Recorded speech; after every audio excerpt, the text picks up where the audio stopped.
এটা হচ্ছে আমাদের গোপালগঞ্জের আই হসপিটাল। এই হসপিটালটা হচ্ছে গোপালগঞ্জ শহর থেকে সোজা দক্ষিণে গিয়ে 8 থেকে 9 কিলোমিটার দূরে গিয়ে এটা এসেন্সিয়াল ড্রাগের কেবলের সামনে এই আই হসপিটালটা সত্যি এতটা উপকারী এবং ভালো ভালো ডাক্তার এসে এখানে আমাদের গোপালগঞ্জ জেলার সহজ সরল গ্রামবাসী কৃষক থেকে শুরু করে সবাইকে সুন্দর চিকিৎসা দিয়ে থাকে। এই হসপিটালে মানে এত ভিড় হয় এবং মানে গরিব জনসাধারণের জন্য যে এতটা উপকারী হয়েছে সত্যি অভাবনীয়। এটাতে আমরা গিয়েছিলাম মধুমতি ব্যাংকে আমার মায়ের একটা কাজের জন্য। তো সেখানে গিয়ে দেখলাম পরিবেশটা এত সুন্দর, আসলে আমি সুন্দর করে ভিডিও নেওয়ার সময় পাইনি কারণ খুবই ব্যস্ত ছিলাম। তো মা ভাবছিল যে এই ফাঁকে যদি একটু হসপিটালে ডাক্তার দেখানো যায়, কিন্তু খুব ভিড় থাকার কারণে এবং নিজের ব্যস্ততার কারণে মাকে আর ডাক্তার দেখানো হলো না।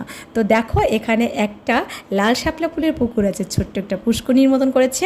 এটা খুবই সুন্দর ছিল দেখতে। এটা দেখেই আমি মূলত আমার ক্যামেরা বের করে ভিডিও করা শুরু করে দিয়েছি। আসলেই অভাবনীয়, চারপাশটা এত সুন্দর সবুজে ঘেরা ছিল আর গাছগুলো এত সুন্দর হয়েছিল, সত্যি মনোরম পরিবেশ। ঘুরে ঘুরে কোনো একদিন যদি আমি যেতে পারি তোমাদেরকে দেখাবো। তো মনে হলো গোপালগঞ্জের হসপিটালটা হয়ে আমাদের জন্য অনেক বেশি সুবিধা হয়েছে। যেমন মাত্র 10 টাকায় টিকিট কেটে আমার মা এখান থেকে সুদক্ষ চিকিৎসা নেয়। আমার মায়ের চোখে এখন একটু কম দেখে, তাই মাঝে মাঝেই চলে যায় ওখানে। মাঝে মাঝে চশমা চেঞ্জ করা, ওখানে চশমা থেকে বানানো থেকে শুরু করে চোখের যাবতীয় ট্রিটমেন্ট ওখানেই পাওয়া যায় সুন্দরভাবে এবং ভালো ভালো ডাক্তার এসে চিকিৎসা করে থাকে। হচ্ছে গোপালগঞ্জের ঘুনাপাড়া একদম স্ট্যান্ডের উপরেই।